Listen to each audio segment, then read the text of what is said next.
After an uneventful journey to the docks, we joined a long check-in queue for the Cunard Centenary World Cruise. By 2:30 p.m. we were on board and fed. After a spectacular fireworks display around 5 p.m, Queen Mary 2 departed.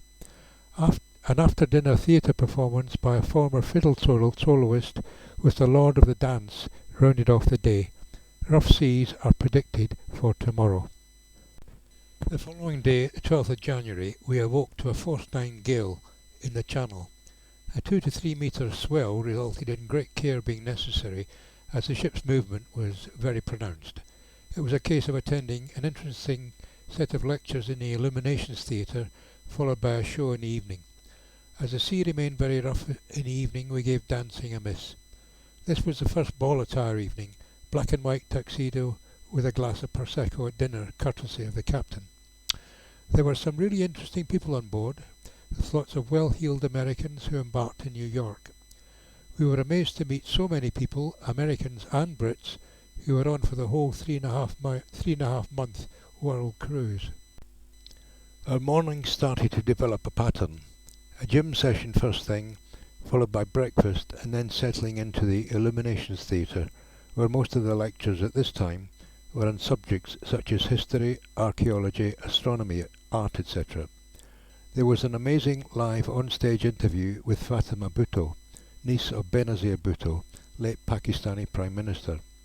Several of her family had been assassinated, including Benazir and her father, whom she had been very close to. The evening show featured the MacDonald brothers, a very talented Scottish musical duo, after which we managed 30 minutes of dancing, although the floor was still a bit wobbly with the seas.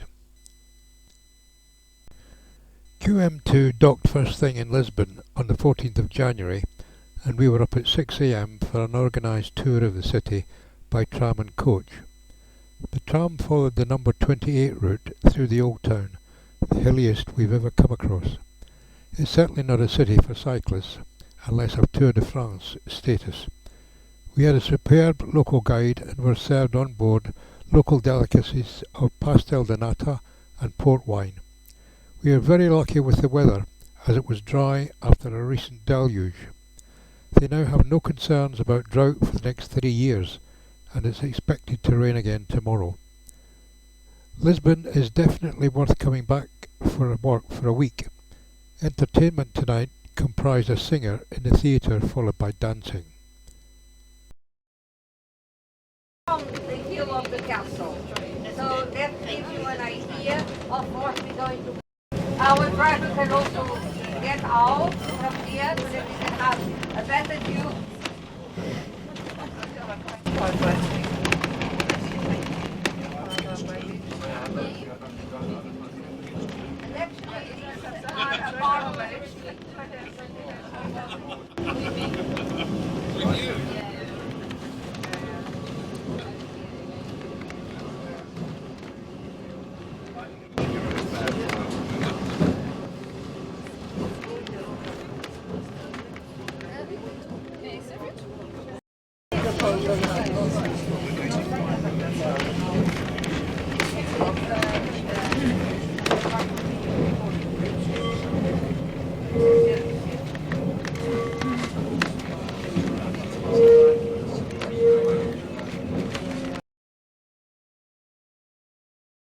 The Roman Catholic Cathedral of Santa Maria Maior de Lisboa, often called Lisbon Cathedral, or simply the Sé de Lisboa, is the oldest church in the city.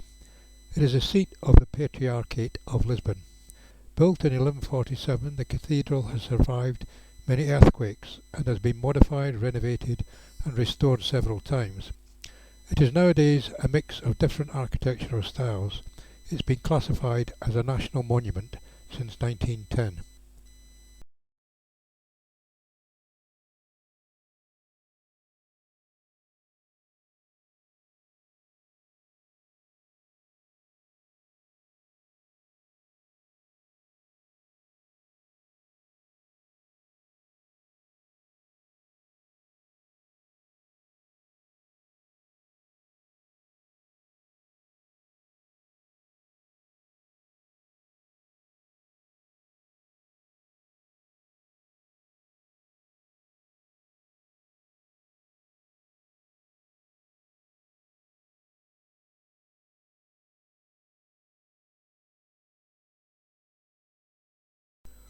On the 17th of January, a sea day, we were invited to attend the wedding ceremony in QM2's Commodore Club of Brendan, a Glasgow man, and his fiancée Marina, a Russian girl who had lived in Glasgow for some time. We had become friendly with them the previous day. The room was beautifully set up with background music by an onboard piano-violin duo. The other guests were an onboard rabbi, two ladies from Jerusalem and London, together with the onboard Egyptology lecturer and her sister. The ship's captain officiated a non-legally binding commitment ceremony, as unfortunately papers had not come through on time, so they'll have a registrar wedding on returning home. As Marina was Jewish, a makeshift chuppah or wedding canopy was held up by four of us, and the rabbi blessed the couple over a glass of wine. In the evening we attended an astronomy lecture.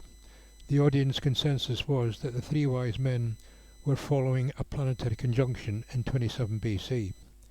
This was followed by a masquerade ball and a theatre performance by the very powerful female singer Sophie Terani. There were some amazing masks worn that must have cost a small fortune. Some people were clearly determined to look like real Venetians. We were now in the Mediterranean, but there was still a force 7 gale blowing. The sea was quite choppy, though not enough to bother the well-stabilised ship. The clocks were starting to go forward 1 hour at a time as we headed eastwards toward Crete. Our regime remained gym first thing, followed by breakfast and lectures in the Illuminations Theatre, including Egyptology and the complexities of Greek mythology. Lovely stuff. We tended to avoid comedians in the theatre in the evening, but dancing and the Australian Open tennis on TV kept us entertained. QM2 docked in Heraklion, capital of Crete, on 19th January, and we joined an excursion to the Arkadi monastery and nearby town of Rethymnon. The monastery sits on the slopes of a mountain at about 1,000 metres. On arrival, after about an hour and a half, there was a savage chilly wind blowing and signs of a sprinkling of snow on the nearby peaks. The monastery buildings date from the 16th century and was a site of resistance to the Ottomans. There was still evidence of this, with a bullet embedded in a tree trunk. The guide gave us a brief overview of the organisation of the Greek Orthodox clergy.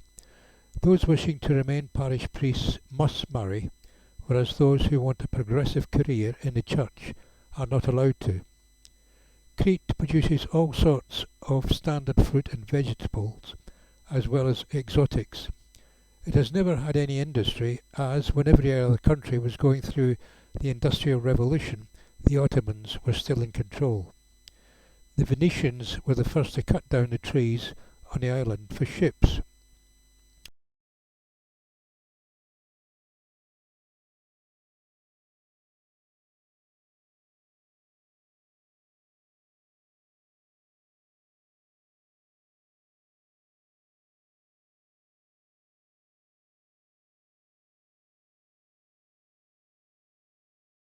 The town of Rethymnon has a Venetian period seawall and fortress, as has Heraklion. Rethymnon has cute, narrow streets, although hardly anything was open, being out of season. We did, however, manage to find real coffee, Greek or Turkish, depending on where you are. Under the Ottoman occupation, churches were converted into mosques with adjacent minarets. Part of one of the monasteries was converted into a school for Muslim girls, which was very liberal for the times. We got back to the ship too late to explore Heraklion, a pity as we had wished to visit the archaeological museum.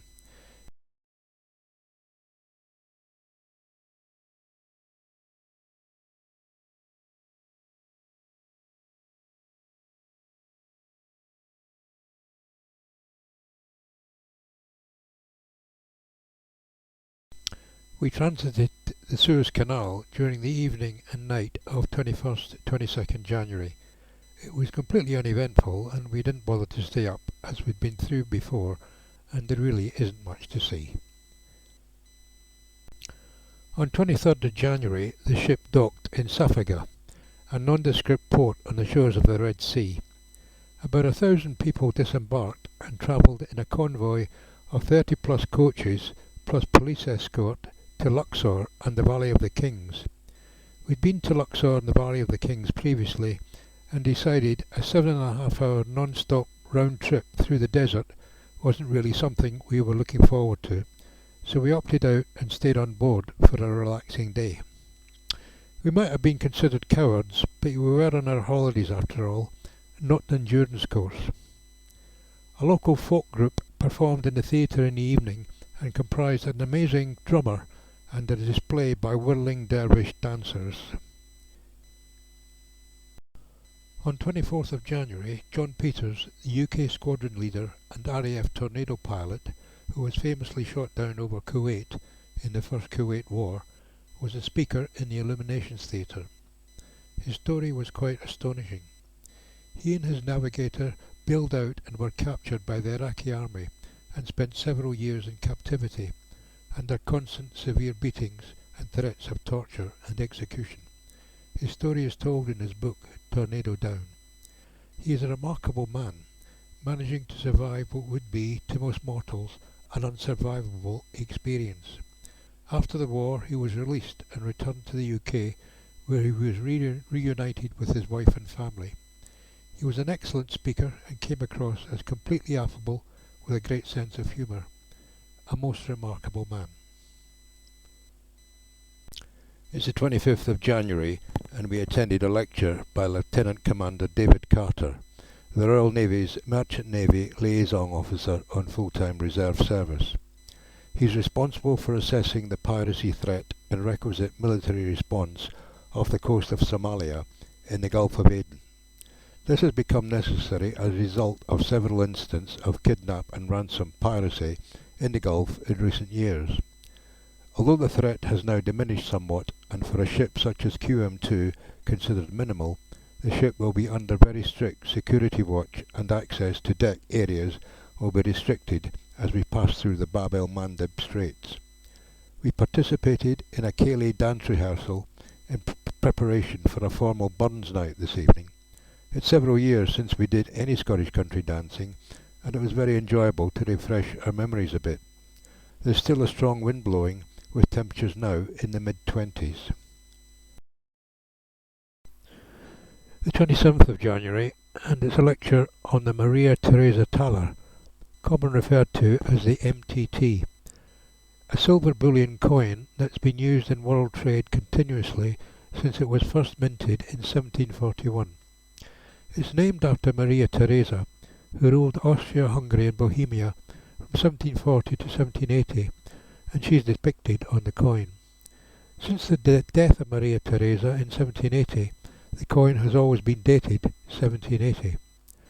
During World War II, the British minted some 18 million MTTs in Bombay to use in their campaign to drive the Italians out of Ethiopia.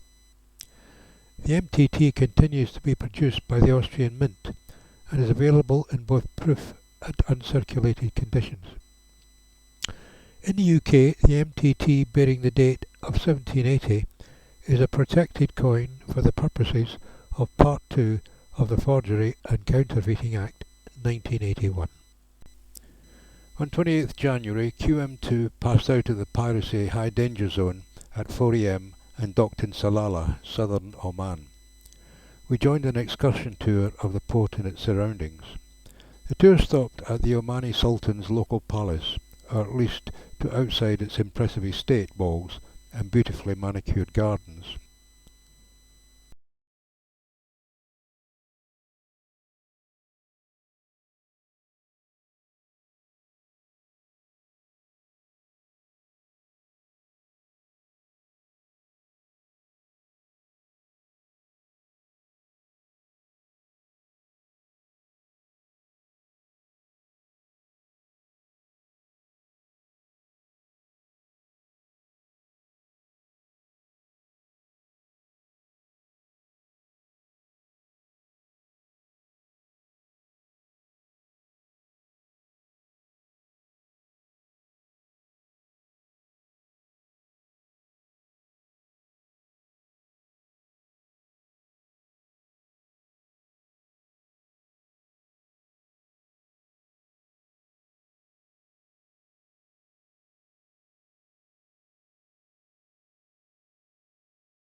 We wandered briefly around the small souk to browse its perfumes, curios and souvenirs.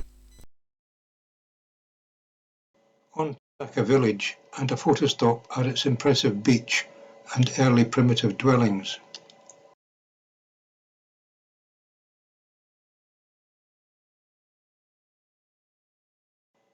Wild camels roamed everywhere, sometimes also goats and cows, although it was not obvious what they found to eat as there was very little vegetation.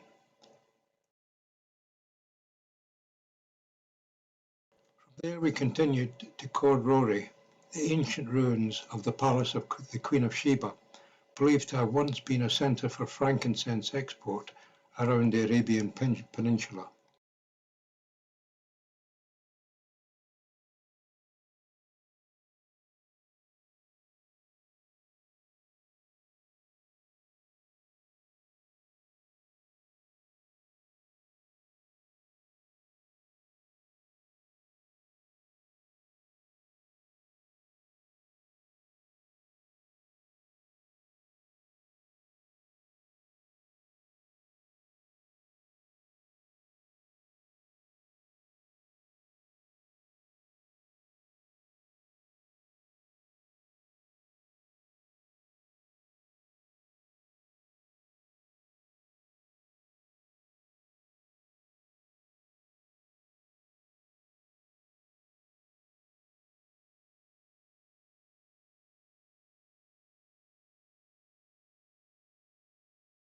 The tour rounded off at Ain Razat Springs, a beautiful natural underground spring and cave amidst the mountains.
On 31st of January, QM2 docked at Abu Dhabi.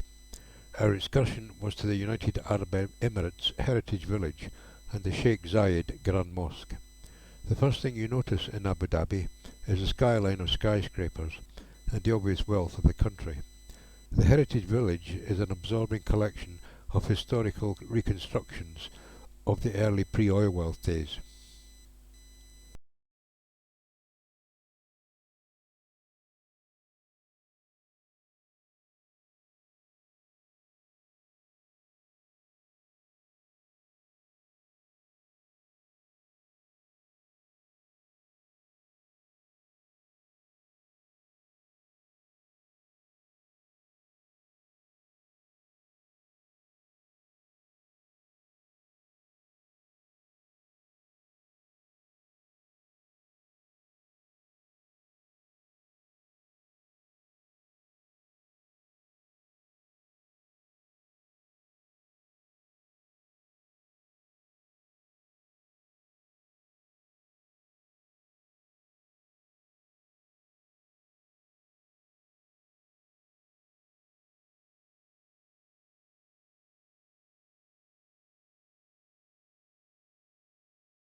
The mosque complex is remarkable. First of all, one passes through an extensive shopping mall, unbelievably an integral part of the complex. There then follows a 20 to 30-minute walk through corridors, security gates, and moving walkways till reaching a vast courtyard in front of the mosque itself. To say that the mosque is impressive is very much an understatement. It's immense. What one sees from the outside are shining white marble domes and towers etched with gold leaf verses from the Quran. As the third largest mosque in the world, it's a fitting tribute to the late His Highness Sheikh Zayed, former President of the United Arab Emirates. The carpet in the vast prayer area is a single piece, woven by tens of women over a period of months. The chandeliers are enormous.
It's the 2nd of February and QM2 is now docked in Dubai for 2 days, as several people are disembarking and embarking here.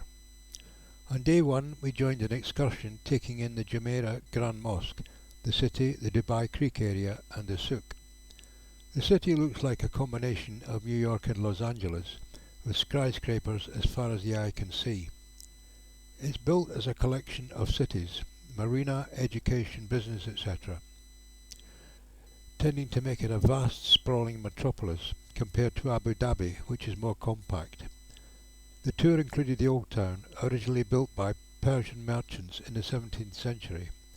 The Grand Mosque appears on a smaller scale to the one in Abu Dhabi, but nonetheless is very impressive.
The Gold Souk is impressive.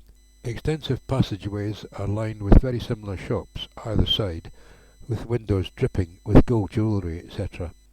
The pièce de résistance is a ginormous ring with a Guinness Book of Records certificate.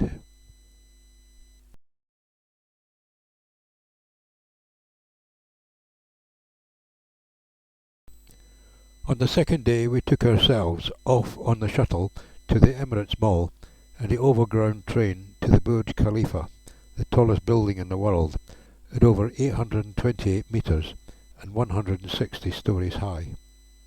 The train itself took about 20 minutes to get from the mall to the Burj Khalifa station.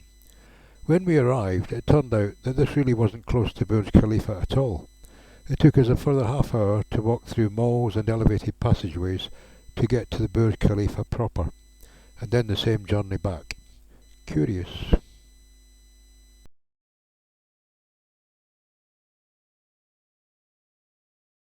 The evening theatre entertainment was Camille Ménard, a French singer with an English accent, whose act revolves around the songs of Edith Piaf. She was very good.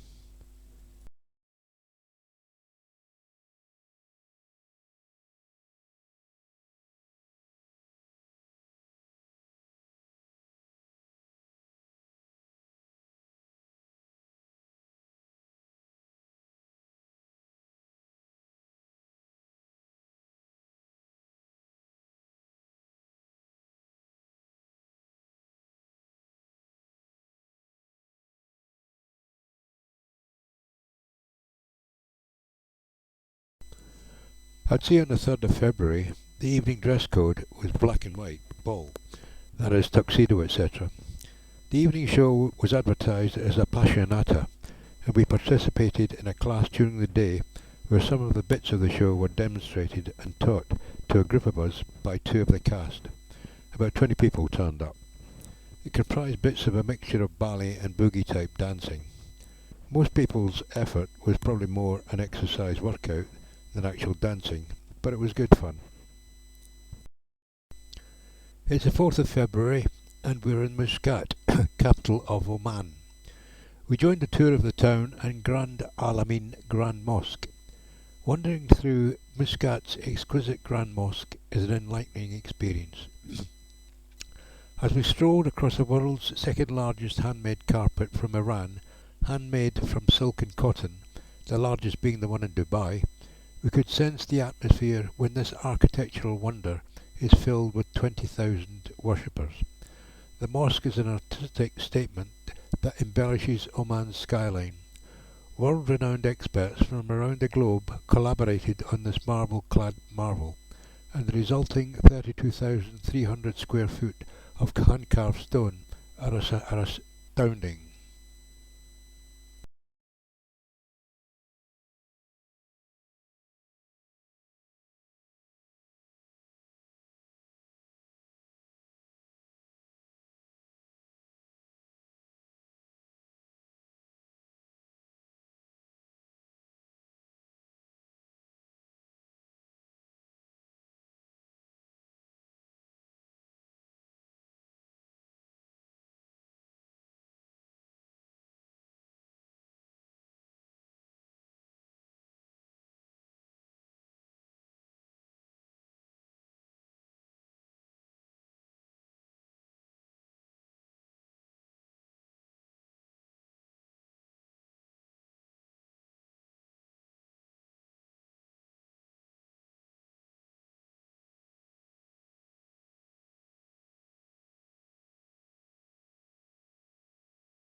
The guide announced we were moving on to the Royal Opera House.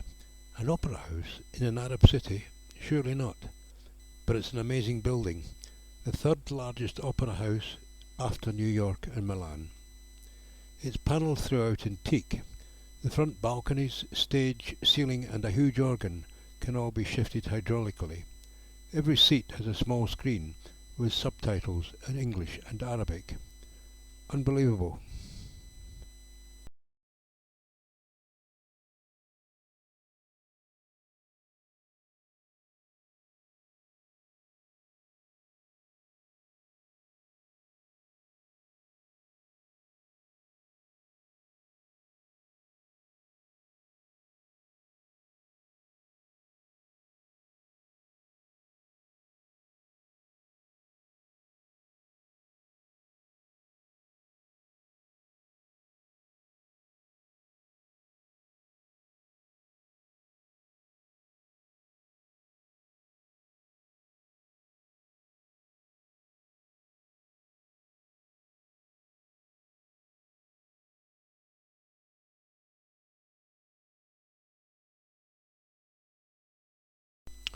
The modern National Museum showcases Oman's heritage, and high-tech giant screens bring the displays to life.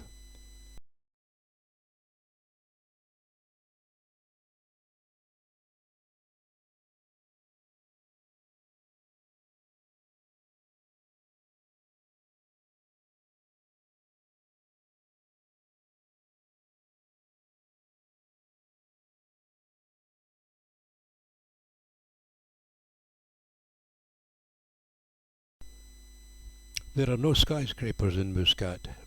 By law, buildings have a maximum of 14 stories, and private houses a maximum of 3. Oman is way less ostentatious than the United Arab Emirates, and has a much more homely feel to it, with extensive residential areas of detached houses. Schooling in Oman is coeducational between 6 to 10 years of age.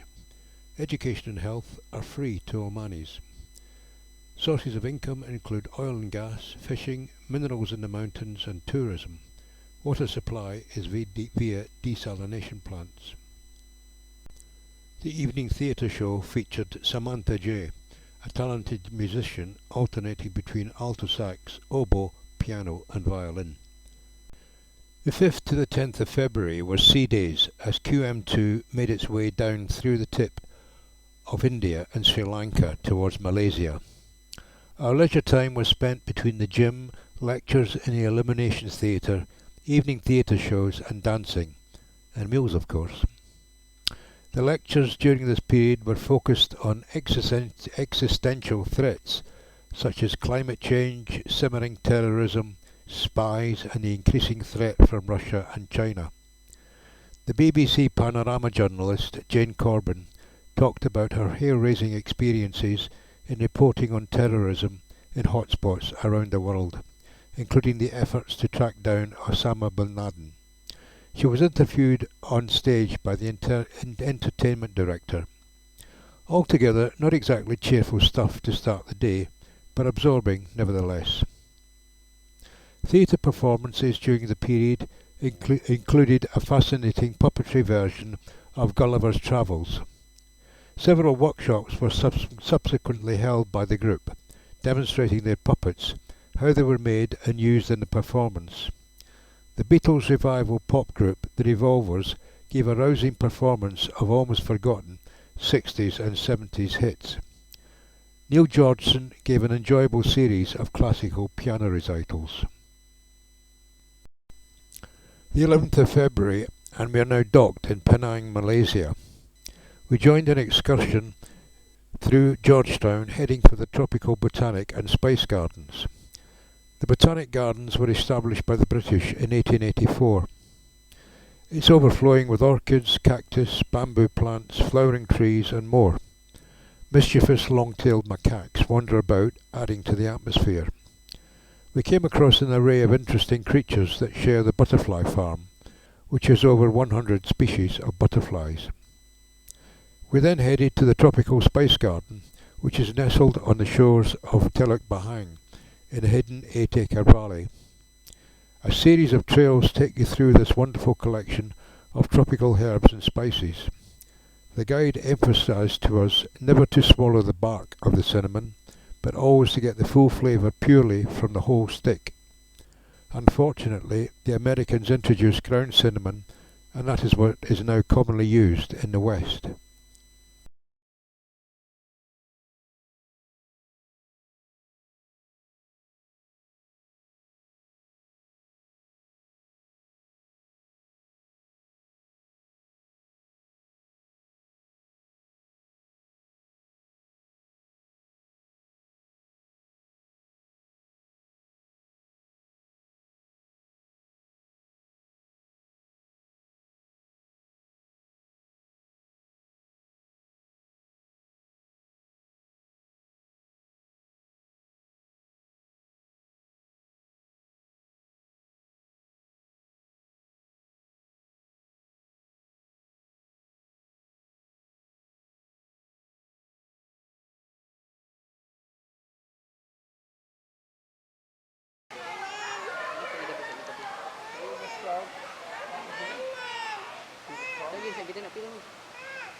I wonder how old is she?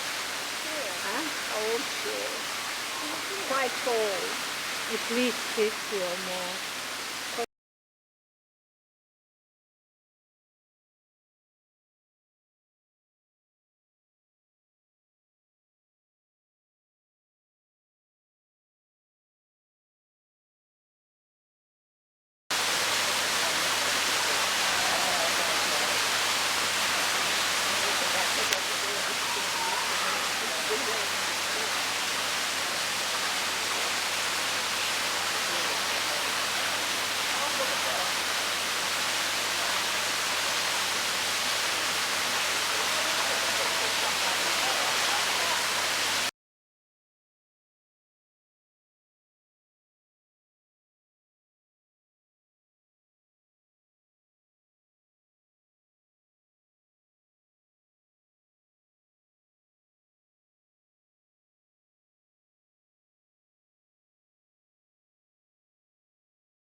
The guide then took us to a nice park in Penang, where we met a variety of wildlife, including lizards and monkeys.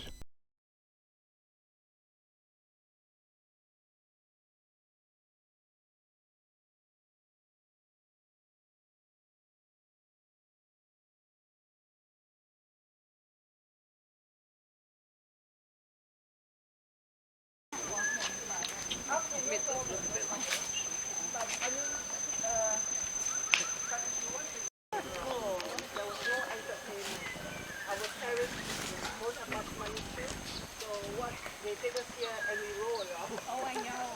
Those were the Spent days. all day. Yeah, those were the days. But now cars Now are they not have, allowed. now they have their phones. Yeah. iPad. Yeah, you ask the children to come out, they don't want to come out. They prefer to stay at home. They have their phones. Anyway, the monkeys are not aggressive if you don't disturb them. Yeah, okay? Look at them all. And this There's a baby. Hello. Sorry, they left you. Calling, SOS. SOS. It doesn't know how to come.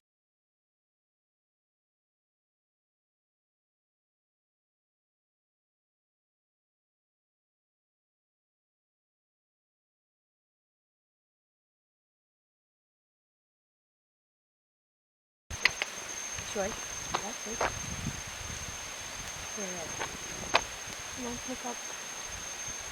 No, that's down. Up.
The 12th of February, and we're in Port Klang, gateway to Kuala Lumpur, or KL, capital of Malaysia.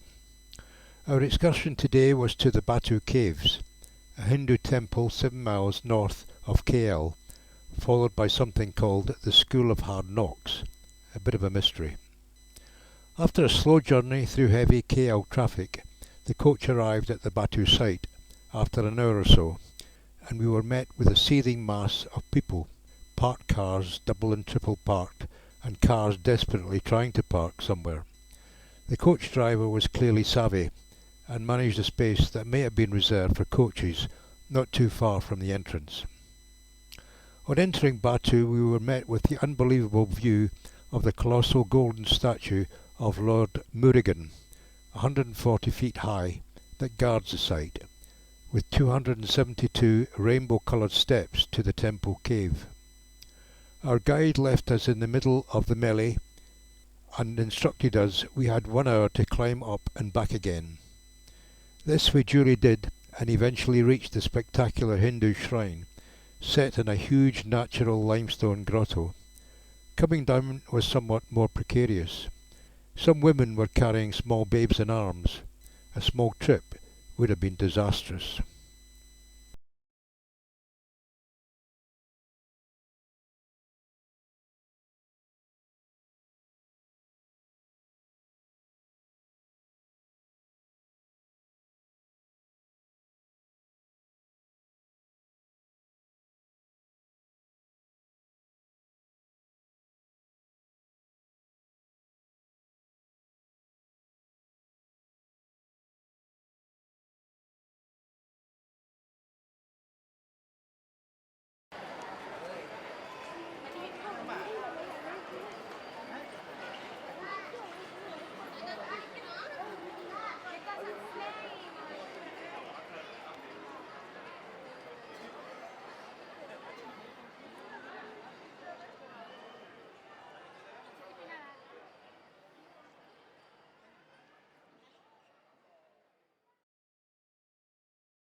From Batu we were taken to the Royal Selangor Visitor Centre, a large pewter factory in KL.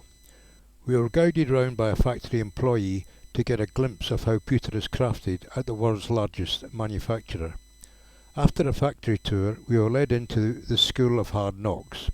This turned out to be an entertaining pewter smithing workshop, where we created our own pewter dish using traditional tools and methods, that is, beating and shaping using a wooden mould. Our efforts were pretty mediocre, and we decided eventually to just bin them. On 13th of February, QM2 docked in Singapore. We disembarked the following day and checked into our overnight hotel in the north of the city. We wandered around for a couple of hours and had a nice meal at a nearby food hall area. After a good night's sleep, we met up with our Singaporean friends on the 15th, whom we hadn't seen for a few years. We had an enjoyable few hours with them before boarding a taxi to Changi Airport. We boarded our plane at 11 p.m. and landed at Heathrow at 5 a.m. the following morning, the 16th of February, after a tiring 14-hour flight. It's an 8-hour difference, and our taxi home.